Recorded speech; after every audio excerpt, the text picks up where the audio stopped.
बहन जी, आप जो है आप कहाँ से आई हैं?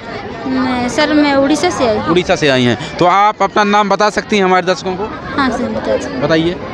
मेरा नाम हेमलता पटेल। हेमलता पटेल जी।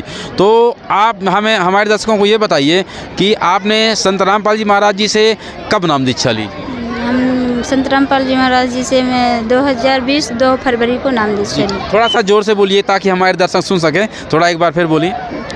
2020 2 फरवरी को नाम दीक्षा ली। तो आपने जो है मतलब 2020 में संत रामपाल जी महाराज जी से आपने नाम दीक्षा ली, तो आपको नाम दीक्षा लेने की क्यों ज़रूरत पड़ी थी संत रामपाल जी महाराज जी से? या तो कोई आपको कोई परेशानी थी या आपने कोई ज्ञान समझकर ही संत रामपाल जी महाराज जी से नाम दीक्षा ली? बताइए हमारे दर्शकों को। हमें तो परेशानी तो बहुत थी, मतलब हमें जितना भी देवी देवताओं की इतना पूजा भक्ति कर रहे थे तो हमें उसमें कभी कुछ लाभ नहीं हुआ, जहाँ तक है तो हानि ही हुआ। उसी में हम संत रामपाल जी महाराज जी के शरण में हम उसीलिए जुड़े। हमारे ससुर जी जुड़े थे उसी में, उसी से हमको भी प्रेरणा हुई, परमात्मा का ज्ञान समझ के हम भी संत रामपाल जी महाराज के शरण में जुड़े। नहीं तो आपको कोई परेशानी थी क्या? हाँ, परेशानी थी हमेशा, मतलब हम लोग बीमार ही रहते थे। हमारे घर में कभी भी कोई सुखी नहीं रहते थे। जितना भक्ति करते थे, मतलब भक्ति से हमें लाभ तो कोई प्राप्त नहीं होता था, हमेशा हानि ही हानि प्राप्त होती थी।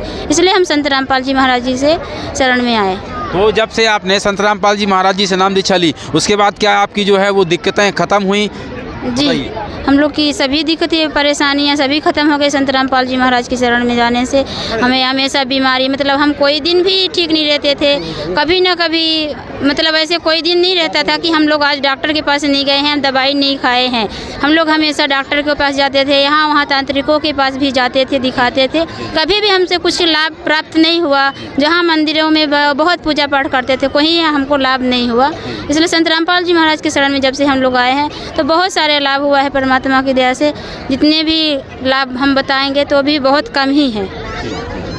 तो अब आपको कोई दिक्कतें नहीं रहती हैं? नहीं सर, कोई दिक्कत नहीं है, हमें बहुत लाभ हुआ। हमें अभी तो बुखार भी नहीं होता है परमात्मा की दया से। थोड़ा बहुत होता है तो हम दवा भी नहीं खाते हैं परमात्मा की दया से। और कुछ हमारे दर्शकों को आप कुछ घटनाएं ऐसी कुछ बताएं जिससे हमारे दर्शक जो है आकर्षित हों आपसे, ताकि वो भी अगर उनके सामने भी कोई दिक्कतें हों तो वो भी संत रामपाल जी महाराज जी से नाम दीक्षा ले सकते हैं। तो आपके साथ कोई ऐसी घटना तो नहीं घटी जैसा कि मतलब जैसे और भी संत रामपाल जी महाराज जी के अनुयायी हैं जो बताते हैं कि मेरे साथ ऐसी घटना घटी और ऐसी घटना घटी, तो आपके साथ तो कोई ऐसी घटना या कोई चमत्कार संत रामपाल जी महाराज जी के द्वारा जो हुआ हो?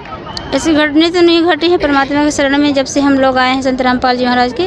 मतलब ऐसे बीमारियां थी जो संत रामपाल जी महाराज के शरण में जाने से पहले तो थी, तो संत रामपाल जी महाराज के शरण में आने से अभी हमारी वो सब बीमारियां भी ठीक हो गई हैं। और हमारे बेटे के पेट में गांठ थी, तो सभी डॉक्टरों को मैंने दिखाई थी, फिर वहाँ ऑपरेशन करने के लिए बोले थे, पर संत रामपाल जी महाराज के पास हमने प्रार्थना लगवाई तो परमात्मा की दया हुई कि बेटा भक्ति करो, परमात्मा दया करेंगे, तो हमें ऑपरेशन नहीं कराना पड़ा।